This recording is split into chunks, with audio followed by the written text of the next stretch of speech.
that's what we want to do. We want to build a hub. I want to make Unplugged. Maybe we could revisit some web series. We have another idea called Great Purchase. Oh, yeah. And it's essentially they're claiming that Best Buy stole their mom and pop shop idea. So Great Purchase started first. Yes. And then this big corporation copied them and came in as Best Buy. And they're this small electronics shop, kind of like a Radio Shack that's being crushed. Yeah. And they're right across the street. Yeah. And the people working there decide to start a podcast to try to build like a brand to help save the Great Purchase store. So it's just like one of the Office type things, but at an electronics store. Yeah. And then we have Addicts, and then we've got a million other movies from...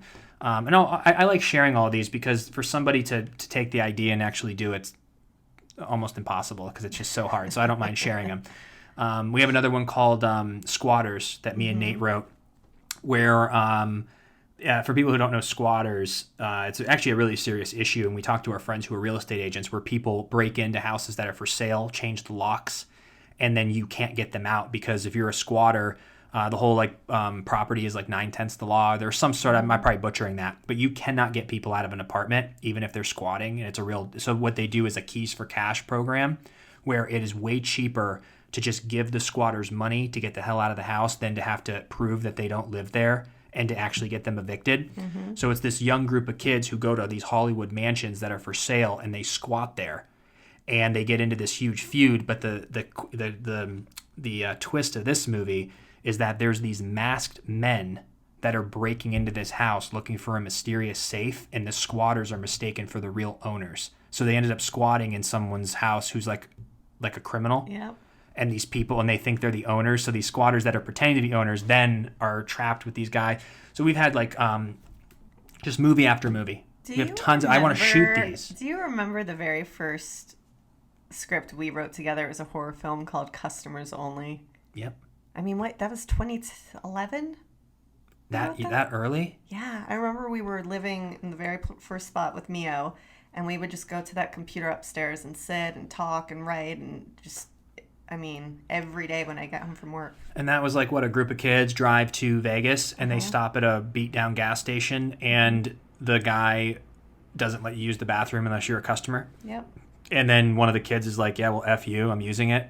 And so he ends up gosh, if you don't buy something, he kills you, basically. Yeah. And they get stuck at this gas station. They get locked down. Yep. I'd love to go back and read those type of scripts. I don't even think we have that one. That's somewhere. Somewhere? There was even one that Brett found that I sent him called Crave. And it was essentially this killer who was at this... so as I used to do this as a kid where... Well, I only did it once. But without giving too much detail. So essentially, it's just when you're in high school, if you can find a house or an abandoned building to throw a party. Yeah. Or just somewhere. And so these high school kids found this abandoned mansion, and they're like, oh, we're going to throw this party here. So they have this huge party, but there's a killer who lives there. And he ended up luring them there, and there's a whole story to it, but he just craves killing people. It was really lame. And then I had another one called Pitch and Catch, which I've yet to see ever made, which is a relationship between the pitcher and a catcher in baseball. Huh. And this friendship and bond because you have to trust each other. Yeah. And so there was that one. We have the Gamble Estate, which is kind of like a Maze Runner in a way, where this whole entire group of people wake up in this house, and all the windows have metal over them, and they're stuck. And they all, when this buzzer goes off, have to take this pill. And they're all these lab rats, and they're trying to watch, but only the strong survive because they're starting this new society. Yeah. So they want to see who's mentally tough enough to make it.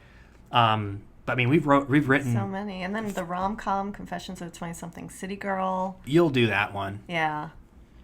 It's so weird looking back, 'cause I remember in 4th grade, I used to go home after school, and I'd sit and I'd type out stories, and then I would go to my teacher, and I'd be like, I wrote a story, can I read it to the class? And I literally would do it all the time. Wow. Is it it's so weird how there's just something in you that you just like it. That's just creating stories and telling stories. Even you, with your editing, you've been doing it since, 19? Yeah, I just started editing. It's crazy the how editing and writing is just such a passion. Yeah. And when you combine it, together, now I'm on a kick thinking of these other things. You know another one that me and Mio wrote? Huh. It's called Don't Ever Forget Me. Our best friend Mio, we got to have him on the podcast to talk about his story. So he was in the civil war between Croatia and Serbia in the 90s. So my friend Mio, my best friend, who I've lived with for 5 years, I don't know if for anyone who's maybe heard me talk about him, but like our best friend, like he is amazing. Mio is amazing. Would do anything for this guy. He's been nothing but just a wonderful human being to me. We've known each other since I was 17 years old. And he really knows me because he was here through the ups and downs of our life. He's been here. He's lived with me.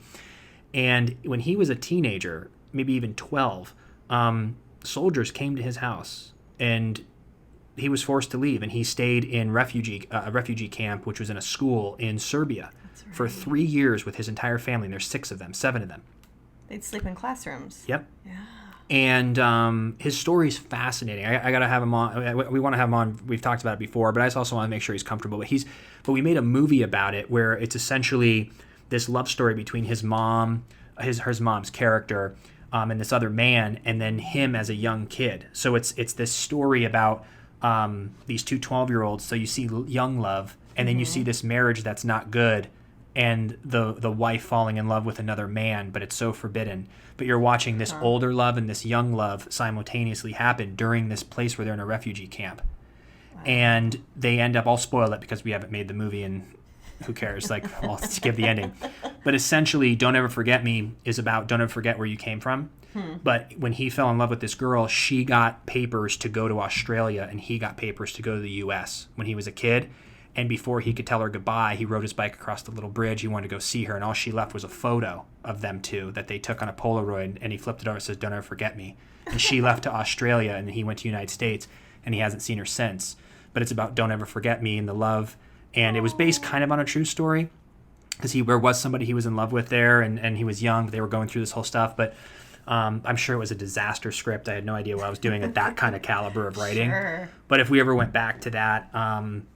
And in the 50 States of Grace. 50 States of Grace. That's where the guy had to go to each state and essentially hook up with a chick in every state. To get over his college sweetheart who cheated on him on graduation day. Oh, gosh. But then he falls in love with Grace. With Grace, yeah. So he's has a... and those are just a couple. I feel like there's been other ideas that haven't been fleshed out. But we're always like, what can we do? But the only reason, and even my writing partner, Nate, we wrote so many scripts together. The only reason we're not doing Squatters is because you need to raise $250,000. Yeah. And back then, yes, there was the internet. You could put it on Vimeo. You could even charge people $4.99 to rent it. I just want to find a way, and that's what I love about the producer program. Once we have enough producers that's producing a ton of money here with the monthly contributions and crowdfunds, we can just, even if we have $70,000, we can go, hey, let's make a film. Yeah. Like we could make Squatters for $70,000 if we had to. Yeah. We could make Addicts Again for $52,000 if we had to, and eventually get producers even outside of our fundraising to pitch in. Yeah. But we could make legitimate, amazing films for $250,000 a pop, as long as you're creative. Yeah. Because a lot of people will spend the $2 to $5 million because they have a Lionsgate behind them, so they're like, yeah, here, do it right. Right. Not that they're not doing it right. I'm saying it's do it. How would you explain it? You don't have to cut as many corners. Sure. You don't have to order Domino's. You can get like real catering.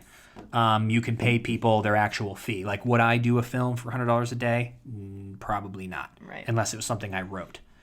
So you would, if you wanted me to do a film, I would need to get a certain quote. Yeah. So there's going to be actors you won't get, but you can find amazing actors who are local, who are talented, because we're big on improv, and we want to tell great stories. I want to, so we have a list. I mean, there's like 10 projects I want to work on, and so that's kind of the goal. But we've really seen too with trying to sell Unplugged and get that next level. I mean, and that's why, yes, we can write and continue to perfect our craft. That's so important, but to come up with another idea and be like, I'm going to sell it. I'm done. Because we've seen... Yeah. It's Unplugged. Let's get that sold. We'll figure it out. Or we'll make it ourselves. And then people might come to us and say, hey, we'll give you money for your next. What else do you have? We're like, well, here. Since you asked. And then your Confessions, the rom-com, I think is something super cool that you put together. that we should make, second. And here's the last one that I want to pitch because I think this is a really good idea. And I'm curious what you all think of these movies as well. I had another one where they don't do enough movies about serving. And at Outback, it was kind of like the movie Dodgeball. Where there was the Outback Steakhouse, because when I worked at Outback, they had this summer softball league where all the Outbacks in Southern California, there's like 30 of us, would get a softball team together, and we'd go down to like San Diego, and we'd all play in an Outback Steakhouse softball league. Well, I wanted to make the movie where there's the Outback Steakhouse that like my character works at, and they care about the restaurant, they care about the customers, they care about everything, and they have these scrappy people that come together to play softball. But their nemesis, this other Outback like 20 minutes away, the boss there doesn't care about the quality of his restaurant. He just wants to recruit amazing softball players to win the league. So he doesn't even care about his restaurant. He just wants to win all the trophies. And it's that dodgeball thing from like Vince Vaughn and Ben Stiller, but it's all about the serving industry of like going to the table, and like I know all those stories, but they have this big softball league.